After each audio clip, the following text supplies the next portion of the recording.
Hello दोस्तों, आप सभी को क्लिक टू लर्न में स्वागत है। मैं अपने चैनल के माध्यम से आरआरबी एनटीपीसी अंडर ग्रेजुएट के छात्रों के लिए मोस्ट इम्पोर्टेंट कंप्यूटर का प्रश्न लेकर आया हूं और ये हमारा 5वां वीडियो है। इसके पहले 4 मॉक टेस्ट मैंने करा दिया हूं। अगर आप लोग नहीं देखे हैं तो ज़रूर जाकर देखिएगा। इस मॉक टेस्ट से आप लोग को बहुत ही स्कोर अच्छा होगा, यानी कि जितने भी लोग एग्ज़ाम देने वाले हैं उन सभी का स्कोर कंप्यूटर में बहुत ही ज़्यादा होगा, अच्छा होगा। ठीक। और एक आपको इम्पोर्टेंट जानकारी दे दूं कि आज शाम को रेलवे बोर्ड ने जो एग्ज़ाम सिटी होता है, अंडर ग्रेजुएट वाला एग्ज़ाम सिटी, वो लोड कर दिया है। तो कृपया जाकर अपना अपना चेक कर सकते हैं कि किनका कब एग्ज़ाम है। ठीक। और ये शायद 7 और 8 अगस्त का एग्ज़ाम डेट जो 2 दिन है उसको रिलीज किया हुआ है। बाकी धीरे धीरे सबको लोड कर देगा। तो आइए देखते हैं कंप्यूटर प्रश्न को। और जैसे कि मैंने लिखा हो हेडिंग में भी आप लोग पढ़े होंगे कि आरआरबी एनटीपीसी वाले भूलकर भी कंप्यूटर को इग्नोर ना करें, नहीं तो हो सकते हैं मेरिट से बाहर। बिल्कुल सही बात है, क्योंकि पहले इसका वेटेज नहीं था, लेकिन अभी देखा जाए तो इसका वेटेज इतना ज़्यादा हो गया है कि मोस्ट अगर पूछा जाए सबसे अधिक कंप्यूटर पूछने वाला चौथा नंबर पर कंप्यूटर ही है। ठीक है, इससे 238 क्वेश्चन पूछा गया था। तो कृपया आप इसे बाइकआउट ना करें, इसे ज़रूर पढ़ें। और टाइम बिल्कुल भी ज़्यादा नहीं देना है आपको। जो आज जितना टाइम आप हिस्ट्री ज्योग्राफी भी देते होंगे उसका 1/4 टाइम देना है कंप्यूटर पे, और इसमें अच्छा स्कोर कर सकते हैं। आइए चलते हैं प्रश्न की तरफ। और ये हमारा अगला प्रश्न है, मतलब प्रथम प्रश्न है। और पहला प्रश्न है कि निम्नलिखित में से कौन भारतीय सुपर कंप्यूटर का उदाहरण नहीं है। भारतीय सुपर कंप्यूटर का उदाहरण नहीं है, ये बात बोल रहा है। ठीक। इंडियन भारतीय सुपर कंप्यूटर का उदाहरण नहीं है, नहीं है। इसको नोट करिएगा, क्योंकि लोग इसको मतलब अच्छे से नहीं पढ़ पाते हैं, जिसकी वजह से क्वेश्चन क्या होता है, गलत हो जाता है। तो लास्ट में ज़रूर पढ़ना है कौन नहीं है, इसके बारे में बात करना है। ठीक है। तो मेरा पहला ऑप्शन नंबर हो जाएगा ए परम, और दूसरा S400 हो जाएगा, और तीसरा हो जाएगा अनुराग। तो देखते हैं इनमें से कौन सही हो जाएगा। तो इसका सही ऑप्शन नंबर बी हो जाएगा, यानी कि जो S400 है ये भारतीय सुपर कंप्यूटर का उदाहरण नहीं है। जो ये है ये इंडियन सुपर कंप्यूटर का उदाहरण नहीं है। ठीक। तो इसका सही ऑप्शन नंबर बी हो जाएगा।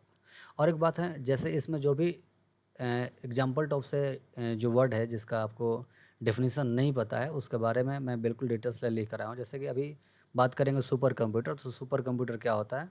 सुपर कंप्यूटर बात करें तो जो इंजीनियरिंग हो जाएगा, जैसे वैज्ञानिक अनुसंधान हो जाएगा, इस टाइप से केंद्रों में लगाया जाता है। ठीक है, ताकि जटिल से जटिल कार्य को तुरंत कुछ समय में उसे हल कर सके, जो सामान्य कंप्यूटर नहीं कर सकते हैं। ठीक है, यानी कि यहाँ पर सुपर कंप्यूटर सामान्य कंप्यूटर से अधिक शक्तिशाली और तेज होता है। ठीक है, सबसे शक्तिशाली और तेज होगा। इसका स्पीड भी बहुत ज़्यादा होता है, सामान्य कंप्यूटर से बहुत इसको स्पीड होता है। ठीक है, ये विशेष रूप से जटिल वैज्ञानिक इंजीनियरिंग गणनाओं को संभालने के लिए डिजाइन किया गया है, जिसमें बहुत अधिक डेटा और प्रोसेसिंग की पावर की आवश्यकता होती है। ठीक।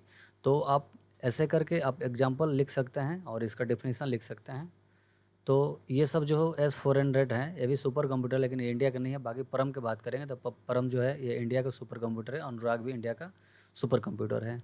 तो चलते हैं अगले प्रश्न की तरफ। और आपका अगला प्रश्न है कि कंप्यूटर में बस BUS, ठीक है, ये क्या है, बस के बारे में पूछ रहा है।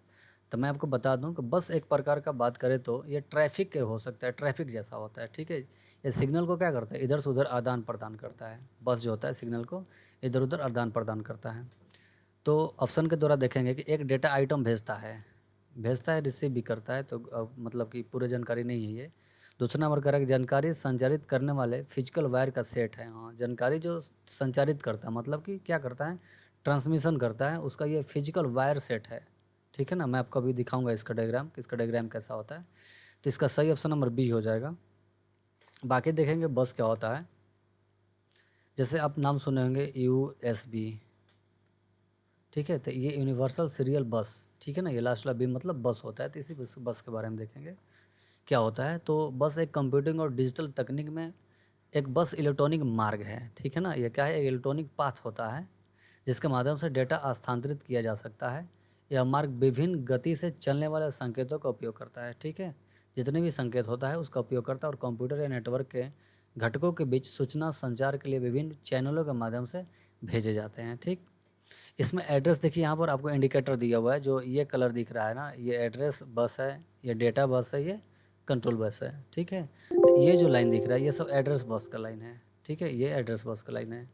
उसके बाद में डेटा बस बोलेंगे तो इससे जो तो हल्का कलर है तो ये डेटा बस का है, ठीक है। जैसे रैम से डेटा लेना है, ठीक है, सीपीयू से कहाँ ट्रांसफ़र करना है, ये सब हो जाएगा। कंट्रोल बस कौन हो जाएगा, तो ये जो पीला वाला हल्का दिख रहा है ये क्या हो जाएगा, कंट्रोल बस हो जाएगा। तो ये रहा बस का डायग्राम, ठीक है।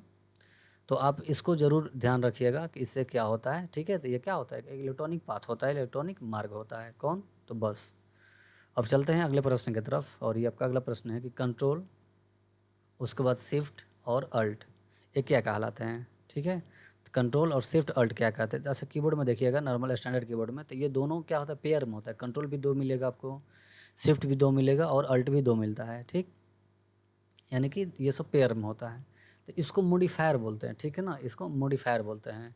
अच्छा, CTRL कंट्रोल इसका पूरा नाम कंट्रोल ही है, और अल्ट का पूरा नाम अल्टरनेट होता है। तो इसको बोल सकते हैं ये क्या है, कंट्रोल शिफ्ट और अल्ट जो होता है ये मॉडिफायर की में आता है, यानी कि मॉडिफायर बटन में आता है। तो इसका ऑप्शन नंबर सी हो जाएगा। अब चलते हैं अगले प्रश्न की तरफ।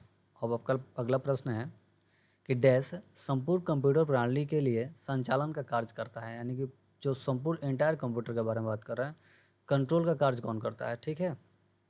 ये ALU की बात करता है, अर्थमेटिकल एंड लॉजिकल यूनिट, ये किसका काम करता है, ये तो गणना का काम करता है, ठीक है। पूरा संपूर्ण अभी नहीं हुआ। CPU कैबिनेट नहीं, अच्छा कैबिनेट किसको बोलते हैं, तो आप बड़ा सा जो बॉक्स जैसा देखते होंगे, बॉक्स जैसा, जिसको आपको नॉर्मली आप इसी, बहुत सारे लोग इसी को CPU बोलते हैं, लेकिन CPU वास्तव में यह है नहीं। जैसे इसमें आपको ऑन और ऑफ करने का बटन देगा, ऑफ करने का बटन नहीं होता, ऑन करने का होता है, स्टार्ट मतलब रीस्टार्ट दोनों होगा। उसके बाद में USB का भी बटन दिया रहता है यहाँ पर टाइप। तो ये जो बड़ा वाला बॉक्स दिख रहा है ना, इसी को क्या बोलते हैं, इसको कैबिनेट बोलते हैं। कैबिनेट का मतलब हो जाएगा बाहरी आवरण, ढांचा होता है कैबिनेट का मतलब, ठीक है। तो कैबिनेट तो होगा नहीं। उसके बाद मदरबोर्ड, हाँ, मदरबोर्ड इसका सही ऑप्शन नंबर हो जाएगा, क्योंकि बोल रहा है कि संपूर्ण कंप्यूटर प्रणाली का संचालन कौन करता है, तो पूरा का पूरा संचालन मदरबोर्ड से ही होता है। जितना भी उसमें पार्ट्स वगैरह होते हैं सबका सब किससे कनेक्ट होते हैं, मदरबोर्ड से ही कनेक्ट होता है। और मदरबोर्ड को मेन बोर्ड भी कहा जाता है। तो इसका माउस भी गलत हो जाएगा। माउस कैसा डिवाइस है, तो माउस एक प्रकार का इनपुट डिवाइस है, ठीक है। बात करेंगे अब मदरबोर्ड के बारे में, तो थोड़ा सा देख लेंगे मदरबोर्ड। तो मदरबोर्ड कंप्यूटर का मुख्य सर्किट बोर्ड होता है, जिसे मेन मेमोरी मतलब कि मेन बोर्ड भी बोलते हैं इसको, जो कंप्यूटर के सभी आंतरिक घटकों जैसे प्रोसेसर, रैम, ग्राफिक्स कार्ड और हार्ड ड्राइव को जोड़ता है। और मैंने आपको प्रोसेसर के बारे में बताया हूँ, रैम के बारे में बताया और ग्राफिक्स कार्ड, तीनों के बारे में मैंने जैसे PYQ करा रहा था, NTPC के जो प्रीवियस ईयर क्वेश्चन 2025 में जितने भी पूछा गया था उनमें डिटेल से ये सब बता दिया हूँ, ठीक है। अब जाकर ज़रूर देखिएगा। उसके बाद मैं तुरंत ही कंप्यूटर का फ्री कोर्स ला रहा हूँ, उसमें एकदम डिटेल्स ले, पूरा का पूरा एक एक शब्द को अच्छे से बताया गया है। मैं जल्द ही उसको अपलोड कर दूँगा। तो आइए पहले इसको देखते हैं कि जहाँ पर प्रोसेसर भी लगा रहेगा, रैम भी लगा रहेगा, ग्राफिक्स कार्ड भी लगा रहेगा, हार्ड डिस्क भी लगा रहेगा, उनके बीच संचार का स्थापित करता है। इसे कंप्यूटर के रीढ़ हड्डी भी कहते हैं, यानी कंप्यूटर क्या कहते हैं, इसे बैकबोन भी कहा जाता है, क्योंकि यह सभी घटकों को एक साथ जोड़कर रखता है और उन्हें काम करने में सक्षम बनाता है, ठीक। अब मैं बता दूँ थोड़ा सा एरिया, ये जो एरिया दिखाई रहा वाइट वाला, ठीक है, यहीं पर CPU ऐड होता है, ठीक है, यहाँ पर CPU रखा जाता है। उसके बाद में, अच्छा यहाँ पर तो आपको इंडिकेट किया हुआ है, ये CPU सॉकेट है। उसके बाद में ये जो वाइट वाइट दिख रहा है ना, ठीक है, ये स्लॉट होता है, जैसे PCI स्लॉट हो जाएगा, AGI स्लॉट हो जाएगा, साउथ ब्रिज होता है, साउथ ब्रिज तो ये हो जाएगा। लेकिन ये जो 4 को दिख रहा है ना, ये क्या है, ये PCI स्लॉट होता है। उसके बाद रैम के बारे में बात करेंगे, तो ये रैम स्लॉट है, जो ब्लू कलर का दिख रहा है, तो ये रैम स्लॉट, इसमें 2 स्लॉट होता है। मतलब कि जो भी मदरबोर्ड होगा, मदरबोर्ड में 2 स्लॉट, मिनिमम 2 स्लॉट होता है, ऐसे किसी किसी में 4 स्लॉट भी होता है। तो स्लॉट इसलिए भी होता है कि अगर आपका एक स्लॉट ख़राब हो गया तो दूसरा स्लॉट से काम हो सकता है, या फिर हो सकता है आपके कंप्यूटर में रैम बढ़ाने की आवश्यकता है, पहले से 2 GB है तो और 2 GB लाकर अगला स्लॉट में डाल सकते हैं, ठीक है। तो ये मदरबोर्ड हो गया, इस पर सारा का सारा मेन बोर्ड यही वाला है। उसके बाद में इधर देखिए, पीछे जो देखिएगा मदरबोर्ड के कनेक्टर होता है, ठीक है, यहीं से पूरा का पूरा कनेक्ट होता है। जैसे माउस कनेक्ट करना होगा, कीबोर्ड कनेक्ट करना होगा, डिस्प्ले कनेक्ट करना होगा, ठीक, या फिर इंटरनेट का कोई इथरनेट लैन वगैरह केबल कनेक्ट करना होगा, तो फिर आप यहाँ से कनेक्ट कर सकते हैं, USB भी कनेक्ट कर सकते हैं। इसका कनेक्टर पीछे होता है। अब चलते हैं अगले प्रश्न की तरफ। अब यह अगला प्रश्न है कि निम्नलिखित में से कौन सा ओपन सोर्स सॉफ्टवेयर नहीं है। क्या बात कर रहा है, ओपन सोर्स सॉफ्टवेयर नहीं है। तो आज देखेंगे ओपन सोर्स क्या होता है। पहले नहीं वाला ये घेर लीजिएगा, क्योंकि नहीं नहीं के बारे में बात करेंगे, और अभी बात करेंगे हम ओपन सोर्स सॉफ्टवेयर क्या होता है। तो पहले देख लेंगे इनमें से कौन सा ओपन सोर्स सॉफ्टवेयर नहीं है, इसके बारे में बात करते हैं। एंड्रॉयड, तो जो एंड्रॉयड होता है ये ओपन सोर्स सॉफ्टवेयर होता है। 1 मिनट।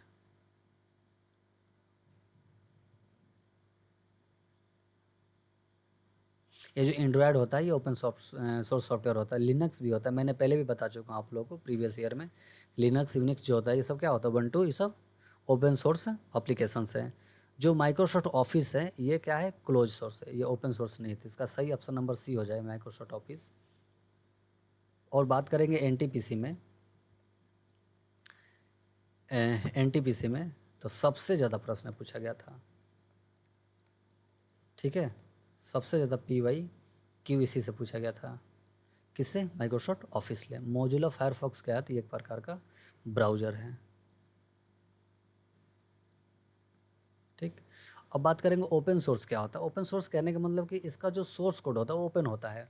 ओपन कहने का मतलब कि अगर आप चाह रहे हैं या फिर कोई अन्य व्यक्ति चाह रहा है कि इसमें हम एडिटिंग कर लें तो एडिटिंग कर सकता है, ठीक है। ओपन सोर्स का मतलब वो ओपन है, उस पर कोई सिक्योरिटी नहीं है। आप चाहेंगे तो अपने मर्जी के अनुसार उस डेटा को एडिट करके अपने अनुसार चेंज कर सकते हैं। जैसे मान लीजिए आटा है, आटा समझाने के लिए मैं बता रहा हूँ। इसको सानने के बाद में, मतलब गीला करने के बाद में, किसी को अगर रोटी बनाना है तो रोटी बना सकता है, किसी को अगर लिट्टी बनाना है तो लिट्टी बना सकता है, अपने मर्जी के अनुसार बना सकता है। या अन्य भी कोई अगर पूड़ी वगैरह छानना होगा तो छान सकता है। तो उसी तरीक़े से ओपन सोर्स क्या है, एक प्रकार का फ्लोर आटा हो जाएगा। अपने ज़रूरत के अनुसार लोग इसे क्या करते हैं, कोड को चेंज करके बना लेते हैं, ठीक है। अब बात करेंगे, थोड़ा सा देख लीजिएगा ओपन सोर्स सॉफ्टवेयर क्या होता है। तो वह सॉफ्टवेयर जिसका स्रोत कोड सार्वजनिक रूप से उपलब्ध होता है, ठीक है। मतलब ये पब्लिक होता है, सार्वजनिक रूप से उपलब्ध होता है, जिससे कोई भी उपयोग कर सकता है, अध्ययन कर सकता है, उसमें संशोधन भी कर सकता है और वितरण भी कर सकता है। दूसरे शब्द में कहा जाए तो यह एक ऐसा सॉफ्टवेयर जिसे आप मुफ्त में उपयोग कर सकते हैं, ठीक है। और इसके कोड को अपनी आवश्यकता के अनुसार क्या कर सकते हैं, मॉडिफाई भी कर सकते हैं, बदल सकते हैं। एग्जाम्पल के तौर पे एंड्रॉयड हो जाएगा। जैसे मोबाइल में जो भी अभी ओएस डाला जाता है, तो मोबाइल में जितने भी ओएस है सबके सब एंड्रॉयड है। सिर्फ जनरल वाले में बात करें, बाकी जो कंपनी का जैसे ब्रांड हो जाएगा, एप्पल की बात करेंगे तो उसमें एंड्रॉयड नहीं होता, उसका अपना आता है मैक का, वो डालता है। फायरफॉक्स हो जाए, लिनक्स हो जाएगा, अपाचे हो जाएगा और पाइथन हो जाएगा, ठीक है। ये सब क्या है, ओपन सोर्स सॉफ्टवेयर है। अब आप ओपन सोर्स समझ भी गए होंगे, इसे कहीं ज़रूर नोट कर लीजिएगा। ओपन सोर्स क्वेश्चन पूछा हुआ है, हालांकि ये क्वेश्चन नहीं पूछा था कि ओपन सोर्स क्या होता है, लेकिन ये जरूर क्वेश्चन पूछा था, मतलब ये क्वेश्चन पूछा हुआ है। जो लिनक्स का क्वेश्चन है ना, ये ओपन सोर्स में पूछा हुआ था। इनमें से कौन ओपन सोर्स का एक उदाहरण है, किस में पूछा हुआ है, तो ये एनटीपीसी में पूछा गया था 2025 में ही। अब चलता है प्रश्न पर। कह रहा है कि कंप्यूटर में सेंट्रल प्रोसेसिंग यूनिट का कार्य क्या है, यानी कि सीपीयू का कार्य पूछ रहा है कि सीपीयू का कार्य क्या है, ठीक है। तो सीपीयू का कार्य मैंने आप लोगों को मैं पहले भी बता दिया हूँ और फिर से मैं बता रहा हूँ। जैसे मान लीजिए ये एमयू है, ये हो जाएगा सीयू और ये हो जाएगा एएलयू। एमयू मतलब मेमोरी यूनिट, सीयू मतलब कंट्रोल यूनिट और एएलयू मतलब अर्थमेटिकल एंड लॉजिकल यूनिट। तो यहाँ से कोई डेटा हम इनपुट कराते हैं, ठीक है। तो पहले क्या होता है, डेटा को कंट्रोलिंग किया जाता है। कंट्रोलिंग करने के बाद में इसको कुछ समय के लिए एमयू के पास दे दिया जाता है, क्योंकि जमा करने के लिए। जैसे आपको बोलेंगे कि 2+2 क्या होता है, तो यानी कि कुछ समय के लिए अपने मेमोरी में जमा कर लिए हैं, याद कर लिए हैं कि हमसे क्या पूछा गया है, 2+2 पूछा गया है, ठीक है। तो ये कुछ समय के लिए जमा होता है, परमानेंट रूप से नहीं जमा होता है। जैसे मैंने अभी आपसे पूछूंगा आप 3 दिन पहले अपने दोस्त से क्या क्या बात किए हैं, तो आपको नहीं याद होगा, क्योंकि वो अननेसेसरी बात होगा। ऐसे ही आप तो बहुत सारे लोगों से बात किए होंगे, क्या बात किए थोड़ी याद है। तो उसी तरीक़े से वो टेम्प्रोरी बात था, इसीलिए ये टेम्प्रोरी है कि ये कुछ समय के लिए डेटा को याद करके रखता है। जैसे ही कैलकुलेशन हो जाएगा ये डेटा को भूल जाता है। हाँ, अगर आप इसे सेव करेंगे तो ये परमानेंट रूप से सेव कर लेता है। तो पहले क्या करेंगे, जैसे ही डेटा को इनपुट करेंगे एससीयू क्या करेगा, एमयू को दे देगा, मतलब कुछ समय के लिए स्टोर करके रखेगा। उसके बाद यही डेटा एएलयू को दे देता है। एएलयू क्या करता है, इसे कैलकुलेट कर देता है, मतलब गणना कर देता है। इसका काम है अर्थमेटिकल एंड लॉजिकल यूनिट इसको। और जैसे कि कोई अर्थमेटिक तरीका हो या फिर कोई लॉजिक तरीका से हो। अर्थमेटिक कहने का मतलब आप समझ रहे होंगे, अगर अब एनटीपीसी की तैयारी करते हो तो अर्थमेटिक मैथ के बारे में समझिएगा। लॉजिक क्या होता है, जैसे रीजनिंग लॉजिकल होता है। जैसे यहाँ पर 2 लिखा हूँ, 3 लिखा हूँ, ठीक है ना, उसके बाद 4 लिखा हूँ, तो इसका मतलब कि क्या है, एक एक के गैप करके। अब कंप्यूटर से पूछेगा अगला नंबर क्या होगा, तो 5 आपसे बता देगा, क्योंकि लॉजिक समझ गया है, ठीक है। या फिर यहाँ से 3 लिखे हैं, उसके बाद अब 8 लिखे हैं, उसके बाद 13 लिखे हैं, तो भी समझ जाता है कि 5-5 का गैप है, यानी कि 5-5 का लॉजिक लग रहा है, तो अगला संख्या निर्धारित कर देता है, ठीक है। तो इसी के आधार पर एएलयू क्या करता है, गणना कर देता है। गणना करने के बाद में फिर से क्या करता है, सीयू को दे देता है। कंट्रोल यूनिट फिर से इसे लेकर इसे आउटपुट कर देता है, यानी कि आपका रिजल्ट जो होगा कंप्यूटर पर दिखाई देगा। यानी कि इसका कैलकुलेट करने पर क्या आएगा, 4 थी, कहाँ दिखाई देगा, मॉनिटर पर दिखाई दे देगा, ठीक है। ये किसका काम था, सीपीयू का काम था। और मैंने डिटेल्स में भी समझाया था और डिटेल्स में समझाऊंगा भी। बाकायदे आपको मेमोरी के बारे में अच्छे से लिखवाऊंगा, कंट्रोल यूनिट, एलयू सबके बारे में अच्छे से लिखवाऊंगा। मेन कोर्स आ जाएगा तो सबके बारे में अच्छे से बता देंगे और जल्दी ही आएगा। तो आइए देखते हैं ऑप्शन में पहला कह रहा है कि स्टोर करना। नहीं, ये सीपीयू का कार्य स्टोर करना नहीं है। स्टोर कार्य करना किसका होता है? तो स्टोरेज डिवाइस का।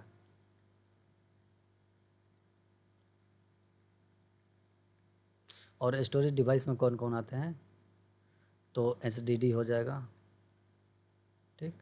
उसके बाद में एसएसडी हो जाएगा, उसके बाद में पेन ड्राइव हो जाएगा। ये सब क्या है? स्टोरेज डिवाइस है। उसके बाद कर रहा है कि गणनाएं और प्रोसेसिंग करता है। हाँ, ये तो करता है, मैं तो अभी आपको यहाँ पर बता ही रहा था क्या करता है। डेटा को प्रोसेस करेगा, उसे कैलकुलेशन करेगा। तो इसका सही ऑप्शन नंबर बी हो जाएगा। ऑप्शन ऑप्शन के अनुसार बी हो जाएगा। उसका बगैर है डेटा को कस्ट करता है। नहीं नहीं, गलत है, इनमें से कोई नहीं भी गलत है। इसका सही ऑप्शन नंबर बी हो जाएगा। आते हैं अगले प्रश्न पर। और ये आपका अगला प्रश्न है कि वीडियो का पूर्ण रूप क्या है? अच्छा, मैंने क्वेश्चन ऐसे सेट करता हूँ कि इसमें आपसे फंडामेंटल का भी क्वेश्चन, मतलब बेसिक क्वेश्चन में भी मिल जाए, ठीक। उसके बाद में कुछ शॉर्टकट जैसे कीबोर्ड से भी मिल जाए, कीबोर्ड शॉर्टकट।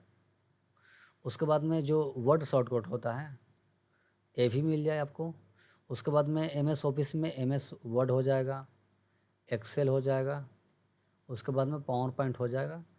उसके बाद इंटरनेट से भी आपको क्वेश्चन मिलेगा। तो लगभग मैं धीरे धीरे पूरा का पूरा टॉपिक टच करने का मतलब कोशिश करता हूँ कि सभी टॉपिक से क्वेश्चन आपको देखने को मिल जाए, ठीक। तो बात कर देंगे कि वीडियो क्या होता है, इसका फुल फॉर्म क्या होता है। तो इसका होता है विजुअल डिस्प्ले यूनिट भी होता है, या फिर वीडियो डिस्प्ले यूनिट भी होता है। तो यहाँ पर देख लेंगे कौन दिया, वेक्टर तो नहीं होगा और वर्चुअल भी नहीं होता, वेक्टर भी नहीं, यानी कि विजुअल डिस्प्ले यूनिट वीडियो, या फिर विजुअल भी होता है। तो इसका सही ऑप्शन नंबर डी हो जाएगा। अब चलते हैं अगले प्रश्न पर। अच्छा, वीडियो देख लेंगे ये होता क्या है। मैंने स्लाइड में ऐड कर दिया हूँ। वीडियो का मतलब विजुअल डिस्प्ले यूनिट होता है या फिर वीडियो डिस्प्ले यूनिट, दोनों होगा, ठीक है। यह कंप्यूटर का एक आउटपुट डिवाइस, आउटपुट क्या करता है? डेटा को कंप्यूटर से बाहर दे देता है, यानी कि मॉनिटर पर जो भी डेटा दिखाई देगा सबको सब कैसा डेटा रहता है? वो आउटपुट डेटा रहता है, ठीक है ना। जो टेक्स्ट, ग्राफिक्स और अन्य दृश्य जानकारी को प्रदर्शित करता है इसे आमतौर पर मॉनिटर कहा जाता है। अब मॉनिटर के भाषा तो समझे होंगे, मॉनिटर देखे भी होंगे। तो क्या होता है, मतलब मॉनिटर को ही वीडियो कह सकते हैं आप। ये जो डिस्प्ले दिखाई दे रहा है क्या है? वीडियो है, विजुअल डिस्प्ले यूनिट इसी को बोलेंगे।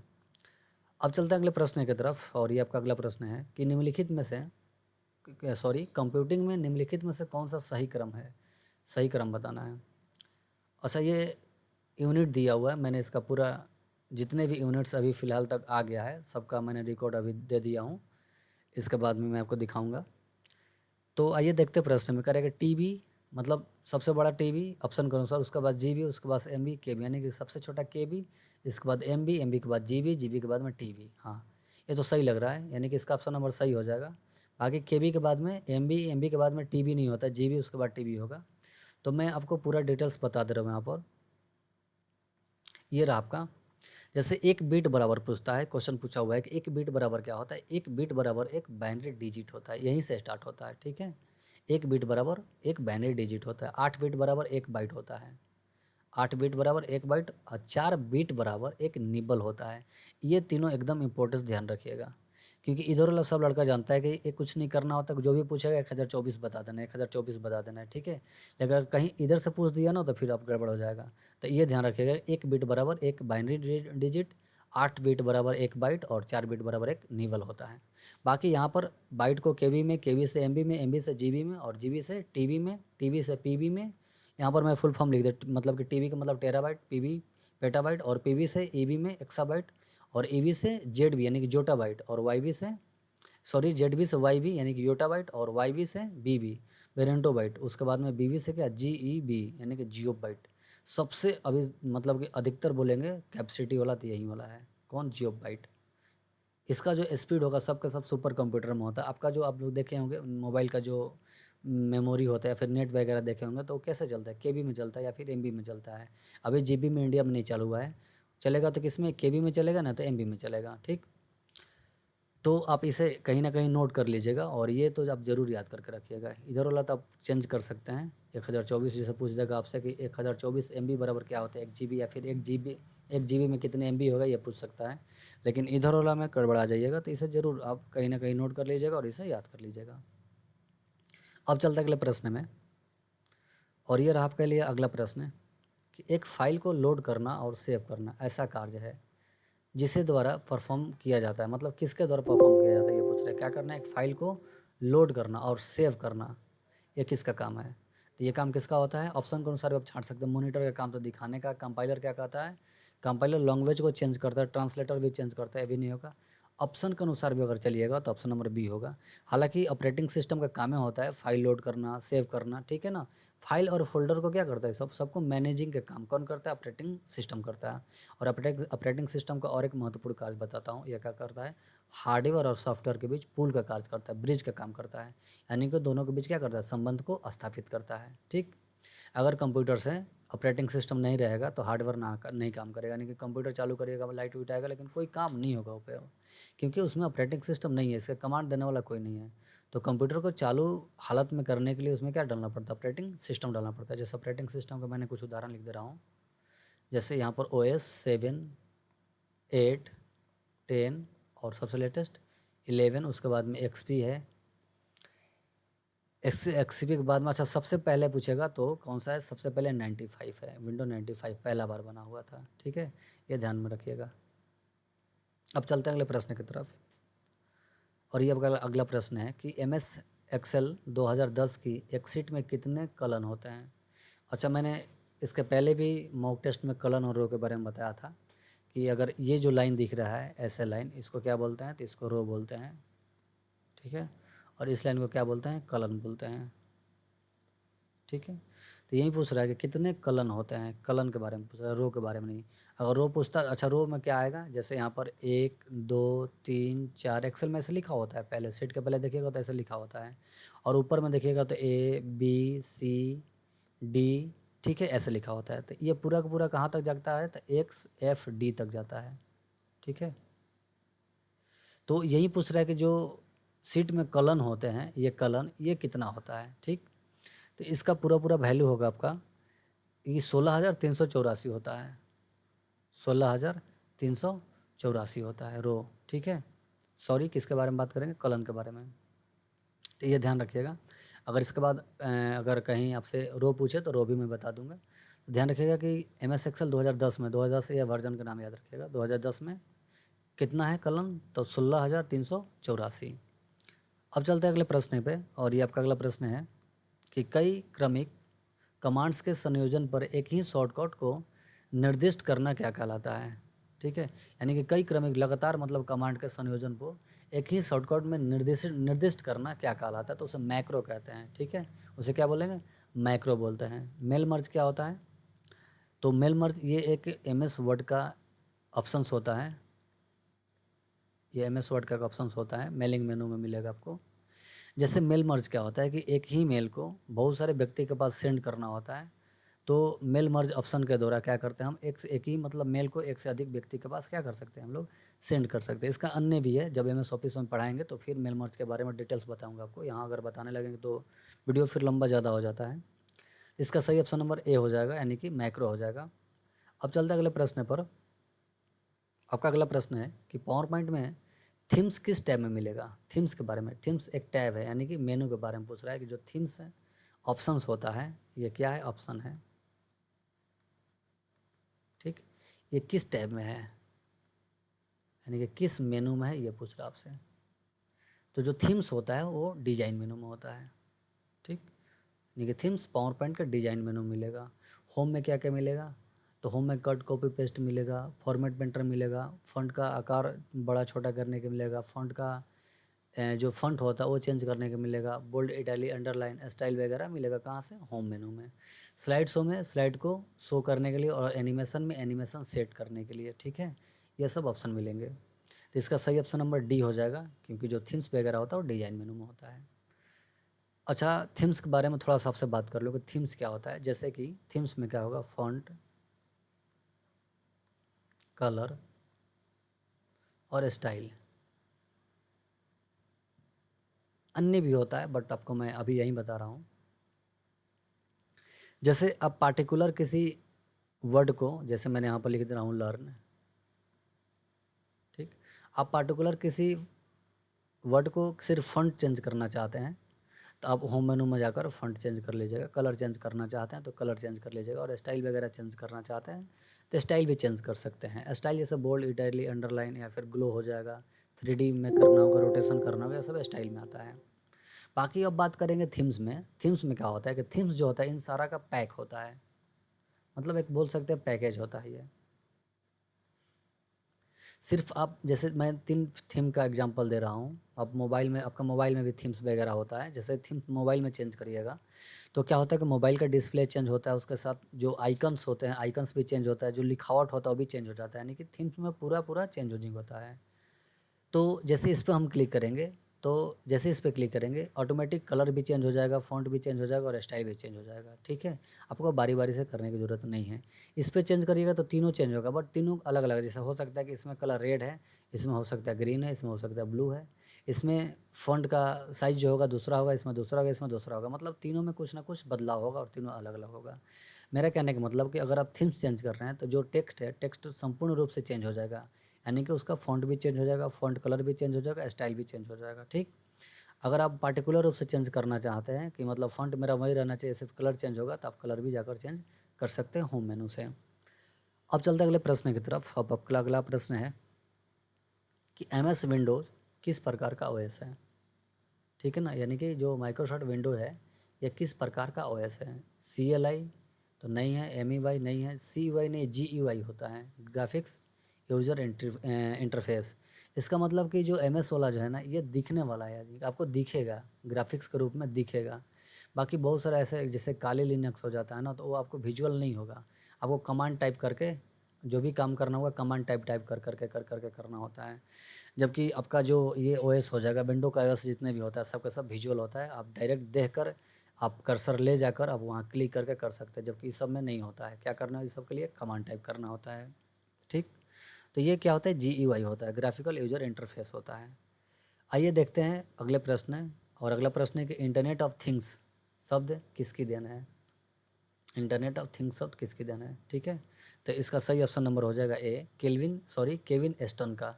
Internet of things Kevin Aston का है, इसको याद कर लीजिएगा। बाकी बाकी तो ठीक है, चलते हैं अगले प्रश्न पे। आपका अगला प्रश्न है कि MS वर्ड 2007, ये 2007 क्या है, ईयर नहीं है, वर्जन का नाम है। प्रिंट प्रीव्यू विकल्प में निम्नलिखित में से कौन सा विकल्प नहीं मिलता है। याद रखिएगा, नहीं मिलता है, ठीक है ना। यहाँ पर नॉट अवेलेबल के बारे में बताता है कि कौन अवेलेबल नहीं है। अच्छा, आपका प्रश्न और जो ऑप्शंस होते हैं दोनों ड्यूअल लैंग्वेज में है। जिनको हिंदी में दिक्कत है वो अपने इंग्लिश में देख लीजिएगा। Which of the flowing option is not available in the print preview. एक प्रिंट प्रीव्यू नाम का ऑप्शंस होता है, उसमें बताना है कि अगर हम प्रिंट प्रीव्यू करेंगे तो इनमें से कौन शामिल नहीं है। तो पहले बात करेंगे कि फॉर्मेट पेंटर, तो प्रिंट प्रीव्यू में फॉर्मेट पेंटर नहीं होता है। ऑप्शन के अनुसार ये सही हो जाएगा, लेकिन ऐसे ये गलत है। अब बताते हैं फॉर्मेट पेंटर के बारे में आपको कि फॉर्मेट पेंटर क्या होता है। जैसे मैंने यहाँ पर मैं कोई एक वर्ड लिख दे रहा हूँ, मैंने कंप्यूटर लिख दिया। अब मैं सोच रहा हूँ ये जो कंप्यूटर है वर्ड मेरा यही रहना चाहिए, लेकिन इसका फॉर्मेटिंग चेंज होना चाहिए। फॉर्मेटिंग चेंज करने का मतलब कि जैसे यहाँ पर जो फ्लोइंग लिखा हुआ है ना, यहाँ पर देखिएगा, इसका कलर देख लीजिएगा, पिंक कलर का है, ये ब्लैक कलर का है। इसका जो फ़ॉन्ट फेस होता है वो फ़ॉन्ट फेस दूसरा है, इसका फ़ॉन्ट फेस दूसरा है।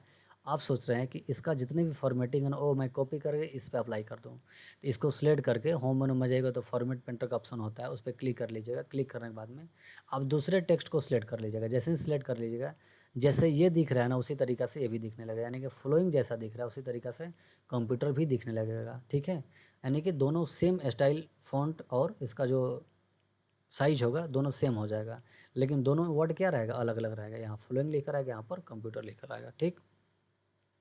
यानी कि वही बात है, अगर आप सैलून में गए हैं और एक बच्चा को देखें कि बाल कटवाया है, आप बोलेगा मुझे भी इसी के जैसा बाल काट दीजिएगा, तो क्या करेगा वो फॉर्मेट पेंटर अप्लाई कर देगा, यानी कि जैसा इसका काटा हुआ है आपका भी काट देगा, लेकिन फेस तो दोनों का अलग अलग है, फेस थोड़े ना एक कर देगा।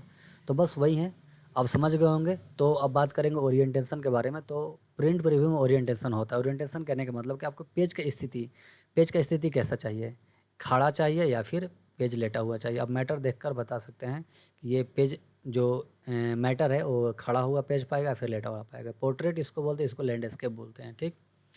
जूम, तो जूम का ऑप्शन भी होता है और ऑप्शंस भी होते हैं।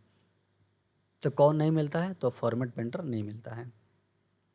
चलते हैं अगले प्रश्न पर, और ये आपका अगला प्रश्न है कि निम्नलिखित में से कौन सा MS एक्सेल स्प्रेडशीट का नाम और एप्लीकेशन का नाम दोनों प्रदर्शित करता है?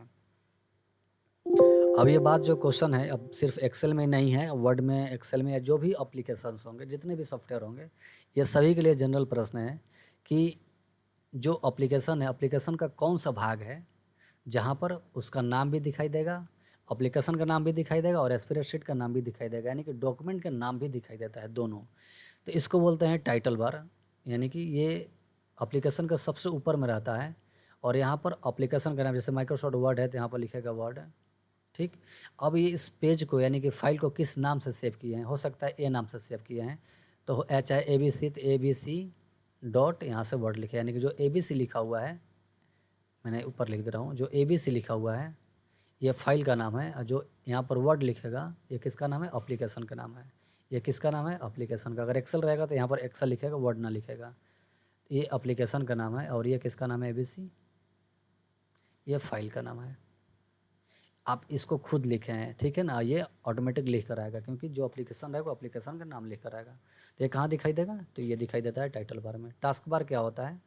तो टास्क बार ये कंप्यूटर के सबसे निचले भाग में होता है, हालांकि इसका स्थिति चेंज भी कर सकते हैं, ऊपर भी कर सकते हैं, राइट लेफ्ट भी कर सकते हैं, लेकिन सामान्यतः नीचे ही मिलेगा। और टास्क बार का काम है कि आपके कंप्यूटर में जितने भी एप्लीकेशंस खुले हैं उन सभी का लिस्ट प्रदर्शित करता है, और एक एप्लीकेशन से दूसरे एप्लीकेशन जाने पर सुविधा भी उपलब्ध कराता है। जैसे मान लीजिए आप वर्ड भी खोले हैं और एक्सेल भी खोले हैं, तो आपके जो टास्क बार है, टास्क बार में वर्ड भी दिखाई देगा, एक्सेल भी दिखाई देगा। इसको जल्दी से स्विच कैसे करेंगे? तो वर्ड पर जाना है तो वर्ड पर क्लिक करिएगा, कहाँ जाकर? तो टास्क बार में। तो जैसे ही आप वर्ड पे क्लिक करिएगा वर्ड खुल जाएगा, एक्सेल पे क्लिक करिएगा एक्सेल खुल जाएगा। तो क्विक ओपन करने की सुविधा भी देता है। उसके बाद में, हाँ, क्विक ओपन मैंने बोल दिया। अब चलते हैं अगले टूल बार कर। टूल बार क्या होता है?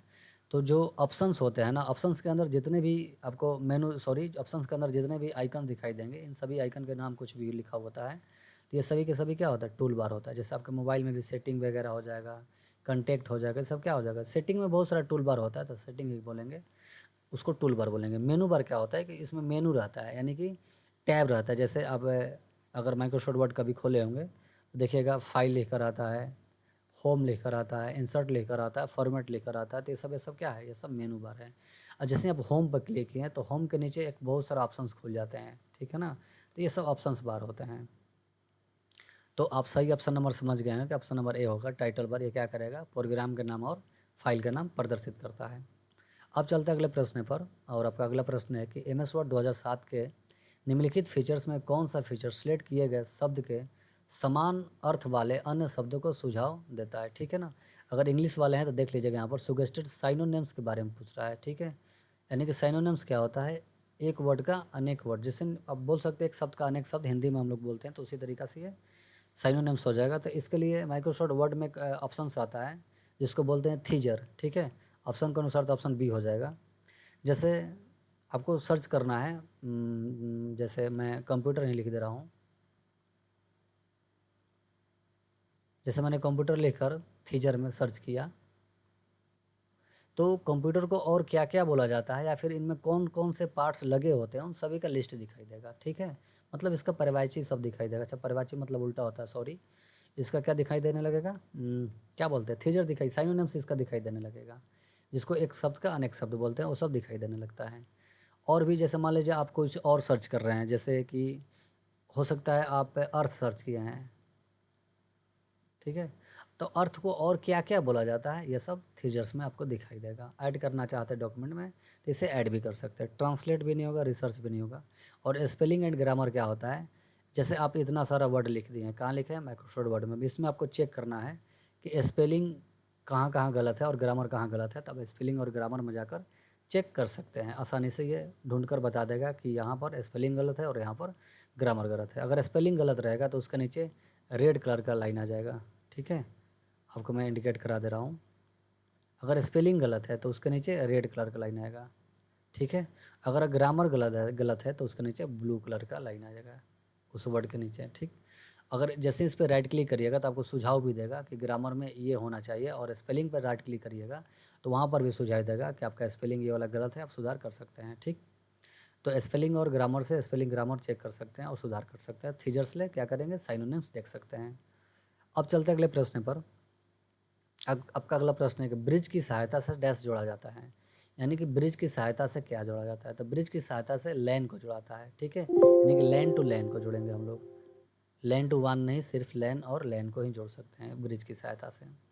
लैन क्या होता है, लोकल एरिया नेटवर्क। ठीक है, और WN क्या होता है, वन, तो वाइड एरिया नेटवर्क होता है। लैन जैसे छोटे मोटे बिल्डिंग वगैरह में लगाना होता है, जैसे ऑफिस वगैरह में लाइन लगता है, जैसे अपार्टमेंट में लगाना है, बहुत सारा बड़ा अपार्टमेंट है तो उसमें वन लगता है, यानी कि वाइड एरिया नेटवर्क लगता है। ठीक, अब चलते हैं अगले प्रश्न पर। अब आपका अगला प्रश्न है कि IP एड्रेस की संरचना को किन चिन्हों में विभाजित किया जाता है। ये क्वेश्चन पूछा हुआ है, ये शायद SSC का क्वेश्चन है, SSC में क्वेश्चन पूछा हुआ है। तो मैं एग्जांपल दे रहा हूँ IP एड्रेस का। जैसे लिखा होता है कि 232.11.326। ठीक है, ये एक प्रकार के IP एड्रेस हो गया। ठीक है, तो इसको किससे सेपरेट किया जाता है, तो सेपरेट किससे किएंगे, डॉट से किया जाता है। ये जो डॉट दिखाई दे रहा है ना, इस तरह से उसको सेपरेट किया जाता है। ठीक है, IP एड्रेस क्या होता है कि जितने भी पेज होगा इंटरनेट पर, पेज, सभी पेज का एक अपना एड्रेस होता है और उसी को IP एड्रेस बोला जाता है। तो इसका सही ऑप्शन नंबर ये दशमलव जो दिखाई दे रहा है डॉट, तो डॉट हो जाएगा, इसको सेपरेट करते हैं डॉट से। अब चलते हैं अगले प्रश्न पर, और आपका अंतिम प्रश्न कि निम्न में से कौन सा एंटीवायरस सॉफ्टवेयर नहीं है, एंटीवायरस नहीं है।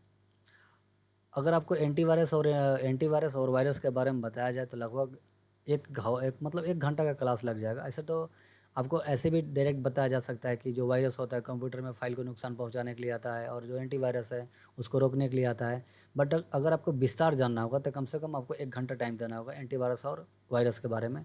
पूरा विस्तार से मैंने बता दूंगा, हालांकि अभी विस्तार ज़रूरत नहीं है। जैसे ही कोर्स जब मैं लॉन्च करूँगा तो कोर्स में ज़रूर ही इसके बारे में चर्चा करूँगा कि ये एंटीवायरस होता क्या है, इसे क्यों बनाया गया है, इसका पर्पज़ क्या है, बनाने के पीछे वजह क्या है, ये सारे के सारे बात में कभी सेशन में बात कर लेंगे। अभी हमको बताना है कि इनमें से कौन सा एंटीवायरस नहीं है, एंटीवायरस का सॉफ्टवेयर नहीं है, ये पूछ रहे हैं। एंटीवायरस नहीं, एंटीवायरस का सॉफ्टवेयर नहीं है। बात करेंगे फायरफॉक्स। तो जो फायरफॉक्स होता है ये एक प्रकार के ब्राउज़र है।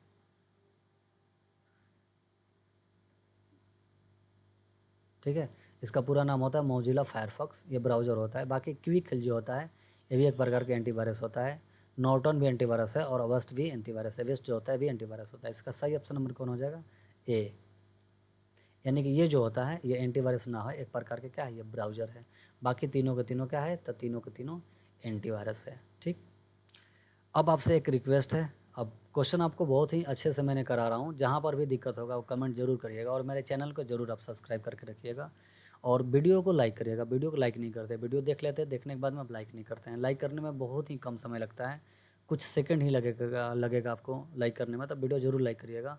और कमेंट तो ज़रूर करना है। अगर आपको कहीं क्वेश्चन में दिक्कत हो रहा है या फिर आप हमसे कुछ और पढ़ना चाहते हैं, जैसे कंप्यूटर से रिलेटेड कोई किसी और सब्जेक्ट पर वीडियो बनवाना चाहते हैं, तो ज़रूर कमेंट करिएगा और अपने दोस्तों के पास शेयर भी करिएगा। तो धन्यवाद, मिलते हैं आपसे अगले क्वेश्चन में, अगले सेशन में। धन्यवाद।